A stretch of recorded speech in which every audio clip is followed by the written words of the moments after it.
ನಮಸ್ಕಾರ ವೀಕ್ಷಕರೇ, ಹೊಸ ಬೆಳಕು ಜ್ಯೋತಿಷ್ಯ ಕಾರ್ಯಕ್ರಮಕ್ಕೆ ಸ್ವಾಗತ ಸುಸ್ವಾಗತ. ನಾನು ಗೀತಶ್ರೀ. 2026ರ ಯುಗಾದಿ ಹಬ್ಬದ ಕಾರ್ಯಕ್ರಮಕ್ಕೆ ಸ್ವಾಗತ ಸುಸ್ವಾಗತ.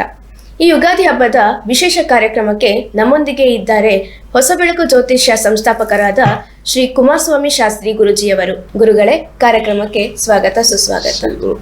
ಓಂ ಶ್ರೀ ವಕ್ರತುಂಡ ಮಹಾಕಾಯ ಕೋಟಿ ಸೂರ್ಯ ಸಮಪ್ರಭ ನಿರ್ವಿಘ್ನಂ ಕುರು ಮೇ ದೇವೋ ಸರ್ವಕಾರ್ಯ ಸರ್ವದಾಂ. ನಮಃ ಸೂರ್ಯಾಯ ಚಂದ್ರಾಯ ಮಂಗಳಾಯ ಬುಧಾಯ ಚ ಗುರು ಶುಕ್ರ ಶನಿಭ್ಯಶ್ಚ ರಾಹು ಕೇತವೇ ನಮಃ. ಗುರುಜಿ, ವಿಶೇಷವಾಗಿ ಯುಗಾದಿ ಎಂದರೆ ಏನು? ನೋಡಿ, ವಿಶೇಷವಾಗಿ ಈ ವರ್ಷ ಎಲ್ಲ ನನ್ನ ವೀಕ್ಷಕ ಪ್ರಭುಗಳಿಗೆ ಯುಗಾದಿ ಹಬ್ಬದ 2026 ಯುಗಾದಿ ಹಬ್ಬದ ವಿಶೇಷ ಕಾರ್ಯಕ್ರಮಕ್ಕೆ ಸ್ವಾಗತ ಸುಸ್ವಾಗತ. ಯುಗದ ಅಂತ್ಯವಾಗಿ ಯುಗದ ಆರಂಭವೇ ಯುಗಾದಿ ಆಗಿರ್ತದೆ. ನೋಡಿ, ಈಗ 1947 ವಿಶ್ವವಸು ನಾಮ ಸಂವತ್ಸರ ಕೊನೆಗೊಂಡು 1948 ಪರಾಭವ ನಾಮ ಸಂವತ್ಸರ ಆರಂಭ ಆಗುತ್ತಿದೆ. ಒಂದು ಯುಗದ ಅಂತ್ಯವಾಗಿ ಯುಗ ಆರಂಭ ಅಂತ ಯುಗಾದಿ ಅಂತ ಬಂದಿದೆ. ಅದಕ್ಕೆ ಯುಗಾದಿ ಅನ್ನೋ ಒಂದು ಕಾರ್ಯಕ್ರಮ ಪ್ರತಿ ವರ್ಷ ಎಲ್ಲರೂ ಯುಗದ ಆರಂಭಕ್ಕೆ ಯುಗಾದಿಯನ್ನು ಸಂಭ್ರಮಿಸೋದು. ನಮಗೆ ಹಿಂದೂಗಳಿಗೆ ಇದು ವಿಶೇಷ. ಯುಗಾದಿ ಹೊಸ ವರ್ಷ, ಹೊಸತನ ಅಂತ ಈ ಯುಗಾದಿಯನ್ನು ಆರಂಭ ಮಾಡ್ತೀವಿ. ಯುಗಾದಿ ಹಬ್ಬದ ಮಹತ್ವದ ಬಗ್ಗೆ ಕುರಿತಾಗಿ ನಮ್ಮ ವೀಕ್ಷಕರಿಗೆ ಏನನ್ನು ತಿಳಿಸಿಕೊಡುತ್ತಿದ್ದೀರಿ ಗುರುಜಿ?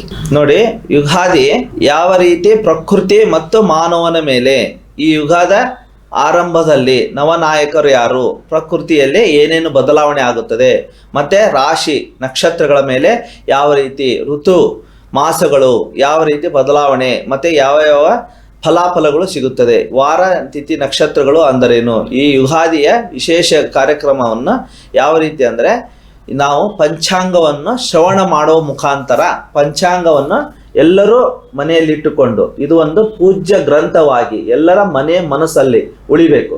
ಈ ಪಂಚಾಂಗ ಅಂದರೆ ಒಂದು ಮಹಾನ್ ಗ್ರಂಥವೇ ಸರಿ. ಇದು ಎಷ್ಟು ಕಷ್ಟಪಟ್ಟು ಈ ಪಂಚಾಂಗಕರ್ತರು ಮಾಡಿರ್ತಾರೆ. ಇದು ಪಂಚಾಂಗಕರ್ತರು ನಮ್ಮ ಮೈಸೂರು ಗುರೂಜಿಯವರಾದ ಶ್ರೀ ಲಗದ್ ಮಹರ್ಷಿ ಜ್ಯೋತಿರ್ವಿಜ್ಞಾನ ಸಂಸ್ಥಾನ ಸಂಸ್ಥೆ ಮೈಸೂರು ಶ್ರೀ ಅಮರೇಶ್ ಶಾಸ್ತ್ರಿ ಗುರೂಜಿಯವರು ನಮ್ಮ ಗುರುಗಳೇ ಬರೆದಿರೋದು ನನಗೆ ಹೆಮ್ಮೆಯ ಒಂದು ವಿಷಯ ಆಗಿರ್ತದೆ. ಈ ಪಂಚಾಂಗವು ಎಲ್ಲರ ಮನೆಗೆ ತಲುಪಬೇಕು ಅನ್ನೋದೇ ನಮ್ಮ ಉದ್ದೇಶ. ಇದು ಒಂದು ಪಂಚಾಂಗ ಇದ್ರೆ ನಿಮಗೆಲ್ಲ ಒಂದು ಮಾರ್ಗದರ್ಶನ. ನೋಡಿ, ವಾರ ತಿಥಿ ನಕ್ಷತ್ರಗಳು ಯೋಗ ಕರ್ಣ ಈ ರೀತಿ ಎಲ್ಲವನ್ನು ತಿಳಿಯೋದೇ ಇದು ಒಂದು ಹೊತ್ತಿಗೆ ಆಗಿರುತ್ತದೆ. ಇದನ್ನು ಇಟ್ಟು ಈ ಯುಗಾದಿಯ ವಿಶೇಷ ದಿನ ಪೂಜೆ ಮಾಡಿದ್ರೆ ನಿಮಗೊಂದು ಪುಣ್ಯ ಫಲ ಸಿಗುತ್ತದೆ ಅಂತ ಹೇಳಬಯಸುತ್ತೇವೆ. ಗುರುಜಿ, ಪಂಚಾಂಗ ಅಂದರೇನು, ಪಂಚಾಂಗದ ಮಹತ್ವಗಳ ಬಗ್ಗೆ ತಿಳಿಸಿಕೊಡಿ ಗುರುಜಿ. ನೋಡಿ, ವಿಶೇಷವಾಗಿ ಪಂಚಾಂಗ ಅಂದರೆ ವಾರ ತಿಥಿ ನಕ್ಷತ್ರ ಯೋಗ ಕರ್ಣ ಇವನ್ನ ತಿಳಿಯುವುದೇ ಪಂಚ ಅಂಗಗಳು ಪಂಚಾಂಗ ಆಗಿರುತ್ತದೆ. ಪಂಚಾಂಗದ ಮಹತ್ವದಲ್ಲಿ ನಮಗೆ ಇವತ್ತು ಯಾವ ವಾರ ಯಾವ ತಿಥಿ ಯಾವ ನಕ್ಷತ್ರ, ನೋಡಿ ಯಾವುದೇ ಒಂದು ಶುಭ ಕಾರ್ಯ ಮದುವೆ ಮುಂಜುವಿ ಏನೇ ಒಂದು ಕೆಲಸ ಕಾರ್ಯಕ್ರಮಗಳು ಮಾಡಬೇಕಂದ್ರು, ಒಂದು ಮಗು ನಾಮಕರಣ, ಮಗು ವಿದ್ಯಾರಂಭ, ನಮಗೆ ಹುಟ್ಟು ಸಾವು ನಮ್ಮ ಕೈಯಲ್ಲಿಲ್ಲ. ಈ ವಾರ ನಕ್ಷತ್ರ ತಿಥಿ ಸಹಾಯಗಳಿಂದ ನಮ್ಮ ಜಾತಕದಲ್ಲಿ ಇಲ್ಲದನ್ನ ನಾವೇನಾದರೂ ಪಡಿಬೇಕಂದ್ರೆ ಈ ವಾರ ತಿಥಿ ನಕ್ಷತ್ರಗಳೇ ನಮಗೆ ಬಹು ಮುಖ್ಯವಾಗಿರ್ತದೆ. ಈಗ ಮುಂದೆ ಬರೋದು ಅಕ್ಷಯ ತೃತೀಯ. ನೋಡಿ, ವಿಶೇಷವಾಗಿ ಅಕ್ಷಯ ತೃತೀಯ ನಮಗೆಲ್ಲರಿಗೂ ಗೊತ್ತಿರುವಂಥದ್ದೇ. ಈ ಅಕ್ಷಯ ತೃತೀಯದಲ್ಲಿ ಮಾಡೋಂಥ ಕೆಲಸ 3 ಪಟ್ಟು ಲಾಭಗೊಳ್ಳುತ್ತವೆ. ಇದಕ್ಕೆ ಜೀವಂತ ಉದಾಹರಣೆಗಳು ಆಗಿದ್ದರು ಯಾರು, ನಮ್ಮ ಬಸವಣ್ಣನವರು ಅಕ್ಷಯ ತೃತೀಯ ಜನನ ಆಗಿರೋದು ಇವತ್ತಿಗೂ ಎಲ್ಲರ ಮನಸ್ಸಲ್ಲಿ ಉಳಿದಿದ್ದಾರೆ. ನೋಡಿ, ಅವತ್ತು ಸೂರ್ಯ ಚಂದ್ರರು ಹುಚ್ಚರಾಗಿರ್ತಾರೆ ಅಕ್ಷಯ ತೃತೀಯ ದಿವಸ. ಆದ್ದರಿಂದ ಈ ನಕ್ಷತ್ರಗಳು ಮನುಷ್ಯನಿಗೆ ಕಾಮಧೇನು ಕಲ್ಪವೃಕ್ಷ ಇದ್ದಂಗೆ. ನಮಗೆ ಏನಿಲ್ಲ, ನಾವು ಹುಟ್ಟ ಜಾತಕವನ್ನು ಇಷ್ಟೇ ಅಂತ ಬರ್ಕೊಂಬಂದಿದ್ದೀವಿ.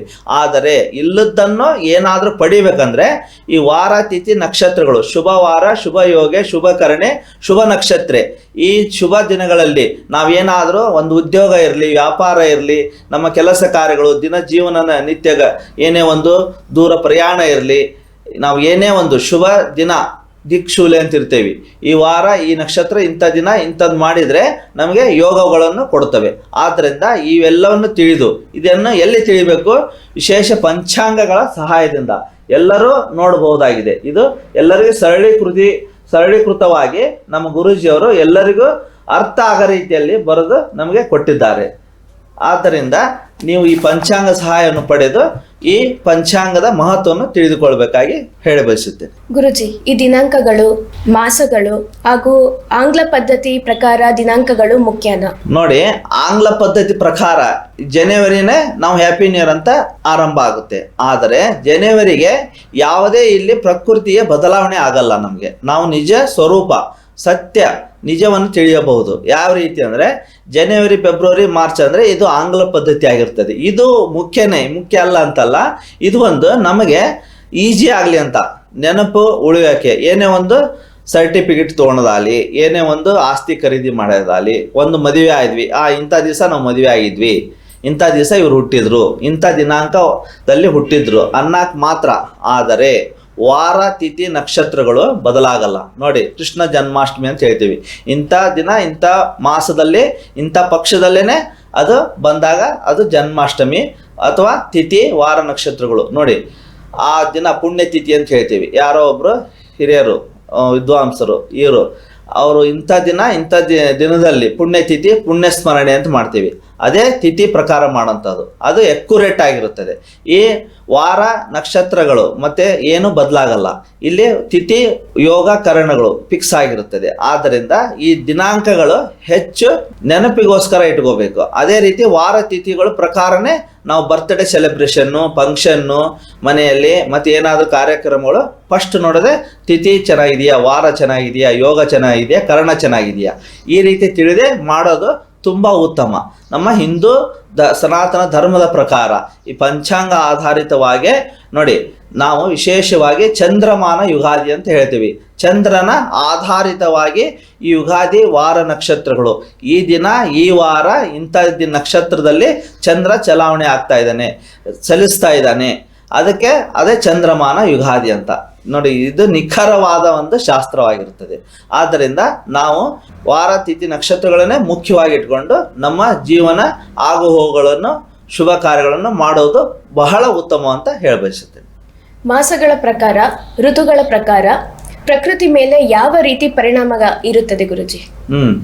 ನೋಡಿ, ಮಾಸ ಋತುಗಳು ನೋಡಿ, ವಸಂತ ಋತು, ಶರದ ಋತು, ಗ್ರೀಷ್ಮ ಋತು, ಹೇಮಂತ ಋತು, ವರ್ಷ ಋತು, ಶಿಶಿರ ಋತು ಅಂತ ಇಲ್ಲಿ 6 ಋತುಗಳು.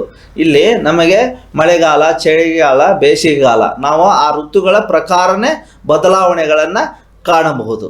ನೋಡಿ, ಈ ವಸಂತ ಋತುದಲ್ಲಿ ಇದ್ದೇವೆ ನಾವು. ನೋಡಿ, ಚೈತ್ರ ಮಾಸದಲ್ಲಿ ಮರಗಳು ಪ್ರಕೃತಿ ಹಸಿರು ವರ್ಣಗಳಿಂದ ಚಿಗುರನ್ನು ಹೊಡೆಯುತ್ತವೆ. ಯುಗಾದಿಯಲ್ಲಿ ವಸಂತ ಮಾಸ ಅಂತ ಹೇಳ್ತೀವಿ. ವಸಂತ ಮಾಸದಲ್ಲಿ ಮರ ಗಿಡಗಳು ಚಿಗುರು ಹೊಡೆಯೋದು, ಇದು ಪ್ರಕೃತಿ ಬದಲಾವಣೆ ತಾನೆ. ನೋಡಿ, ಇಂಥ ಮಾಸದಲ್ಲಿ ನಮಗೆ ಮಳೆಗಾಲ, ಇಂಥ ಮಾಸದಲ್ಲಿ ಚಳಿಗಾಲ, ಆ ಟೈಮ್ ಆ ಸಮಯಕ್ಕೇ ಆಗುತ್ತದೆ. ರೈತರು ಇದನ್ನು ನೋಡೇನೆ ಅವರು ಎಲ್ಲ ಕಾರ್ಯಕ್ರಮವನ್ನು ಮಾಡ್ತಾರೆ. ಆದ್ದರಿಂದ ಮಳೆ ಬೆಳೆ ಆ ಸಮಯಕ್ಕೆ ಬರಬೇಕು ಅಂತ ನಮಗೆ ಇವು ಜೀವಂತ ಉದಾಹರಣೆಗಳು. ಯಾಕೆ ನಮಗೆ ವಸಂತ ಋತುಗಳಲ್ಲೇ ಮಾವು ಚಿಗುರು ಬರಬೇಕು, ಮತ್ತು ಗಿಡ ಮರಗಳು ಚಿಗುರು ಹೊಡಿತೇವು. ನೋಡಿ, ಅದಕ್ಕೆ ಪ್ರಕೃತಿಗೆ ಅವಿನಾಭಾವ ಸಂಬಂಧ ಇದೆ. ಅದೇ ನೀವು ಇಂಗ್ಲೀಷ್ ಪದ್ಧತಿ ಜನವರಿ ಫೆಬ್ರವರಿ ತೋರಿ ಯಾವುದೇ ರೀತಿ ಸಂಬಂಧ ಇರಲ್ಲ. ಅದೇ ಈ ಮಾಸ ಋತುಗಳನ್ನು ಆಧಾರವಾಗಿ ನೋಡಿದರೆ ನೀವು ನಿಖರವಾಗಿ ನಿದರ್ಶನವಾಗಿ ನೋಡಬಹುದು ಸತ್ಯವನ್ನು. ಮತ್ತೆ ಈ ವರ್ಷದ ಶ್ರೀ ಪರಾಭವ ನಾಮ ಸಂವತ್ಸರದ ನವನಾಯಕರು ಯಾರ್ಯಾರು ಗುರುಜಿ?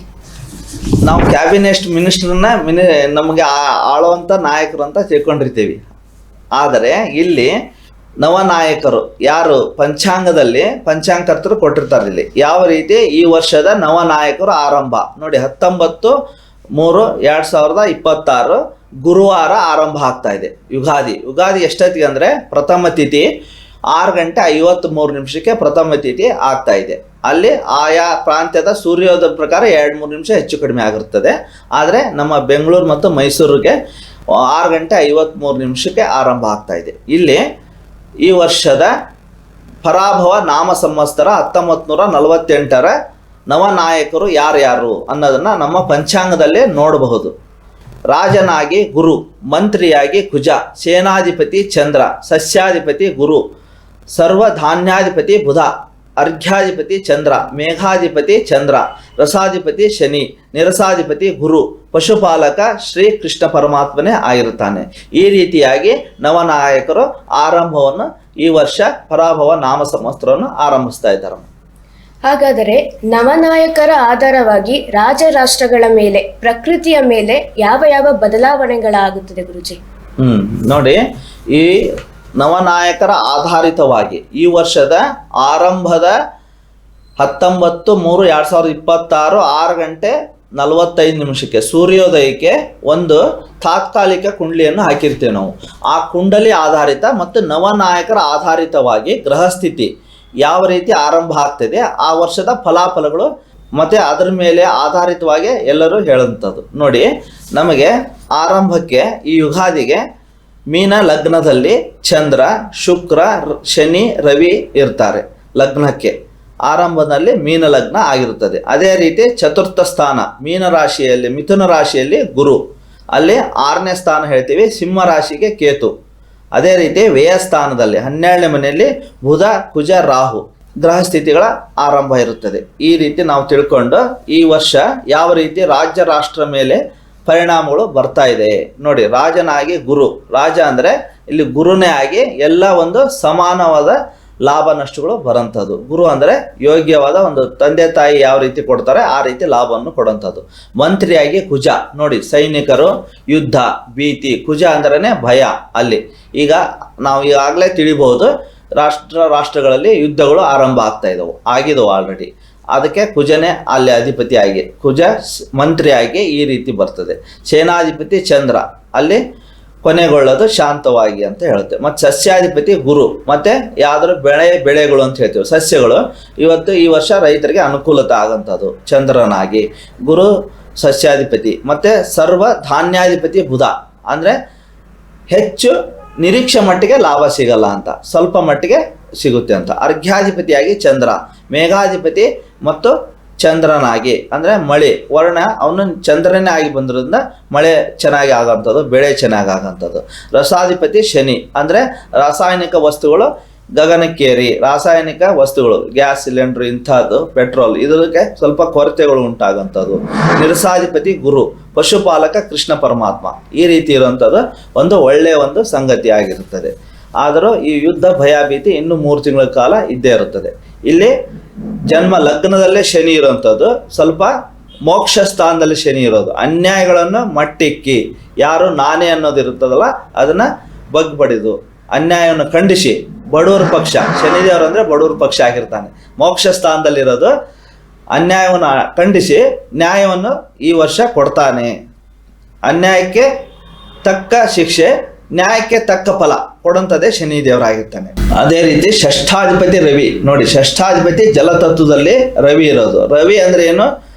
ಸರ್ಕಾರ, ಮುಖ್ಯ ಸ್ಥಾನದಲ್ಲಿರೋರು, ಅಂದರೆ ರಾಜರು ಅಂತ ಹೇಳ್ತೀವಿ. ರಾಜರು 6 ಅಧಿಪತಿ ಲಗ್ನದಲ್ಲಿದ್ದರೆ ಒಬ್ಬರೊಬ್ಬರಿಗೆ ಮಿಸ್ಅಂಡರ್ಸ್ಟ್ಯಾಂಡಿಂಗು, ಕದನಗಳು, ರಾಜರುಗಳಲ್ಲಿ ಕದನ, ತುಂಬ ಕ್ರೋಧಗಳು ಉಂಟಾಗಿ, ಅಲ್ಲಿ 6ನೇ ಮನೆಯಲ್ಲಿ ಕೇತು ಇರೋದು, ಬಾಂಬು, ಸ್ಫೋಟ. ಕೇತು ಅಂದರೆ ಸ್ಫೋಟಕ ಅಂತ ಹೇಳ್ತೀವಿ. 6ನೇ ಮನೆಯಲ್ಲಿರೋದು ಸ್ಫೋಟಕ. ನೋಡಿ, ಎಲ್ಲ ಕಡೆ ನೋಡ್ಬೋದು ಯುದ್ಧದ ಭಯ. ಅದೇ ರೀತಿ ರವಿ 6 ಅಧಿಪತಿಯಾಗಿ, ಅಂದರೆ ದೊಡ್ಡರಲ್ಲಿ, ಅಂದರೆ ರಾಜರ ಸ್ಥಾನದಲ್ಲಿರೋರು. ರಾಜರಂದರೆ ನಮ್ಮ ಮುಖ್ಯಮಂತ್ರಿಗಳು ಇರ್ಬೋದು, ಪ್ರಧಾನಮಂತ್ರಿಗಳು ಇರ್ಬೋದು. ಆ ರೀತಿ ಇವರು ದೊಡ್ಡರಲ್ಲೇ ದೊಡ್ಡ ಕದನಗಳು, ವಿರೋಧಗಳು ಉಂಟಾಗಂಥದ್ದು. ಅದು ಶನಿ ರವಿ ಸಂಯೋಗ ಆಗಿ ಕ್ರೋಧ, ಕೋಪಗಳಿಂದ ತಾಪಗಳು ಉಂಟಾಗಂಥದ್ದು ಇರುತ್ತದೆ. ಅದೇ ರೀತಿ ಸಪ್ತಮಾಧಿಪತಿ ಬುಧ ಗ್ರಹ ವ್ಯಯ ಸ್ಥಾನದಲ್ಲಿರೋದು. ಇಲ್ಲಿ ಬಂಧು ಮಿತ್ರರಲ್ಲಿ ನಿಮಗೆ ಹೆಚ್ಚು ಸ್ವಲ್ಪ ವಿರೋಧಗಳು ಉಂಟಾಗಂಥದ್ದು. ಕುಜ ನೋಡಿ, ಧನಾಧಿಪತಿ ಭಾಗ್ಯಾಧಿಪತಿ ಕುಜನಾಗಿ ವ್ಯಯ ಸ್ಥಾನದಲ್ಲಿ ರಾಹು ಸಂಯೋಗ ಆಗೋದು. ವಿಕೃತ ಮನಸ್ಸುಗಳು, ಕೋಪ, ಕ್ರೋಧ, ಕೊಲೆ, ಸುಲಿಗೆ, ಅನ್ಯಾಯಗಳು ತುಂಬ ಹೆಚ್ಚಾಗಂಥದ್ದು. ತುಂಬ ಕ್ರೋಧಗಳು, ಮನಸ್ಸುಗಳು ಒಬ್ರಿಗೊಬ್ಬರಿಗೆ ಕಂಟ್ರೋಲ್ ಉಳಿಯಲ್ಲ, ಹೆಚ್ಚು ಕ್ರೋಧಗಳು ಉತ್ಪತ್ತಿ ಆಗೋಂಥದ್ದು. ಈ ರೀತಿ ಪೂಜೆ ಪುನಸ್ಕಾರಗಳಿಂದ ಇದನ್ನೆಲ್ಲ ಸರಿಪಡಿಸ್ಬೇಕು. ಆದರೆ ಲಗ್ನಾಧಿಪತಿ ಕೇಂದ್ರದಲ್ಲಿರೋದು ಸ್ವಲ್ಪ ಪೂಜೆ ಪುನಸ್ಕಾರಗಳು, ಹೋಮ ಹವನಗಳನ್ನು ಮಾಡಿಸಿ ಎಲ್ಲ ಶಾಂತ ರೀತಿಯಲ್ಲಿ ನಾವು ಕೊನೆಗಳನ್ನ ಕಾಣಬಹುದು. ಚಂದ್ರನು ಪಂಚಮಾಧಿಪತಿ ಲಗ್ನದಲ್ಲಿರೋದು, ಒಂದು ಶಕ್ತಿಗಳ ಆರಾಧನೆ, ದೇವಶಕ್ತಿಗಳಲ್ಲಿ ಅವರವರ ಗ್ರಾಮ ಪ್ರಾಂತ್ಯಗಳಲ್ಲಿ ದೈವ ಶಕ್ತಿಗಳನ್ನು ಆರಾಧನೆ ಮಾಡೋದು ತುಂಬ ಒಳ್ಳೆಯದು ಅಂತ ಹೇಳ್ತೀವಿ. ಅಷ್ಟಮಾಧಿಪತಿ ಶುಕ್ರನು ಲಗ್ನದಲ್ಲೇ ಶುಕ್ರ ಉಚ್ಚನಾಗಿರೋದು ಕಮ್ಯುನಿಕೇಷನ್ ಅಂತ ಹೇಳ್ತೀವಿ. ಒಂದು ಮಾತುಕತೆ ಮಾತಾಡೋದು ಮತ್ತು ಹೊಂದಾಣಿಕೆಯಿಂದ ಎಲ್ಲವನ್ನು ಸರಿಪಡಿಸ್ಕೊಂಡು ಹೋಗುವಂಥದ್ದು. ಈ ರೀತಿ ಈ ವರ್ಷದ ರಾಷ್ಟ್ರ ರಾಜ್ಯಗಳ ಭವಿಷ್ಯಗಳು ಅಡಗಿರುತ್ತದೆ. ಇಲ್ಲಿ ಬದಲಾವಣೆ, ನಮ್ಮ ರಾಜ್ಯಗಳಲ್ಲಿನ ಒಂದು ಬದಲಾವಣೆಗಳು ಆಗಂತ ಎಲ್ಲ ಕಾರಣಗಳು ಕಾಣ್ತಾ ಇದ್ದವು. ಈ ರೀತಿ ಒಂದು ಶುಭ ಆರಂಭ ಆಗ್ತಾ ಇದೆ. ಈ ವರ್ಷದ ರಾಜನಾಗಿ ಗುರುನೇ ಬಂದಿರೋದು ಒಂದು ಎಲ್ಲರಿಗೂ ಒಳ್ಳೆ ನ್ಯಾಯ ಧರ್ಮಗಳು ದೊರಕಿ ಅನ್ಯಾಯಗಳು ಮಟ್ಟ ಹಾಕಿ ಒಳ್ಳೆ ಒಂದು ಅನುಕೂಲತೆ ದೊರೆಯುವಂಥ ಅನುಕೂಲಗಳು ಬರ್ತಾ ಇದ್ದವು. ಮತ್ತು ನಮ್ಮ ನಾಡಿನ ಬೆನ್ನೆಲುಬಾದ ರೈತರ ಮಳೆ ಹಾಗೂ ಬೆಳೆ ಯಾವ ರೀತಿ ಇರುತ್ತೆ ಗುರುಜಿ? ನೋಡಿ, ಮಳೆ ಬೆಳೆ ಅಂದ್ರೆ ರಾಜನಾಗೆ ಗುರು ಬರೋದು, ಇಲ್ಲಿ ಮಂತ್ರಿಯಾಗಿ ಕುಜ ಬರೋದು, ಮತ್ತು ಸೇನಾಧಿಪತಿ ಚಂದ್ರ ಅಂತ ಹೇಳಿದ್ವಿ, ಮತ್ತು ಸಸ್ಯಾಧಿಪತಿನೇ ಚಂದ್ರನಾಗಿರೋದು, ಇಲ್ಲಿ ಮೇಘಾಧಿಪತಿ ಚಂದ್ರನಾಗಿದ್ದು ಮಳೆ ಬಂದು ಚೆನ್ನಾಗಿರುತ್ತೆ. ಬೆಳೆ ಕಡಿಮೆ ಇದ್ರೂ ಒಳ್ಳೆ ಬೆಲೆ ಸಿಗೋದ್ರಿಂದ ರೈತರಿಗೆ ತುಂಬ ಅನುಕೂಲತೆಗಳು ದೊರೆಯುತ್ತವೆ. ಈ ವರ್ಷಗಳಲ್ಲಿ ಹೆಚ್ಚು ಬೆಲೆ ಲಾಭ, ಶ್ರಮಕ್ಕೆ 4 ಪಟ್ಟು ಲಾಭ ಸಿಗೋಂಥದ್ದು ಇರುತ್ತದೆ. ಆದ್ದರಿಂದ ಈ ವರ್ಷ ರೈತರಿಗೆ ತುಂಬ ಅನುಕೂಲ. ಈ ವರ್ಷ ಪರಾಭವ ನಾಮ ಸಂವತ್ಸರ ಒಳ್ಳೆಯದನ್ನೇ ಬರ್ತಾ ಇದೆ ಅಂತ ಹೇಳಬಯಸುತ್ತೆ. ನಮಗೆ ಇಷ್ಟೆಲ್ಲ ಮಾಹಿತಿ ಕೊಟ್ಟ ಗುರುಗಳಿಗೆ ಧನ್ಯವಾದಗಳು. ಶಿವಾರ್ಪಣ. ಓಂ ಶ್ರೀ ಗುರುಭ್ಯೋ ನಮಃ. ಸರ್ವೇ ಜನ ಸುಖನೋ ಭವಂತು, ಸನ್ಮಂಗಲಾನಿ ಭವಂತು. ಶಿವಾರ್ಪಣಮಸ್ತು. ಸರ್ವೇ ಜನ ಸುಖನೋ ಭವಂತು. ಎಲ್ಲರಿಗೂ ಶುಭವಾಗಲಿ.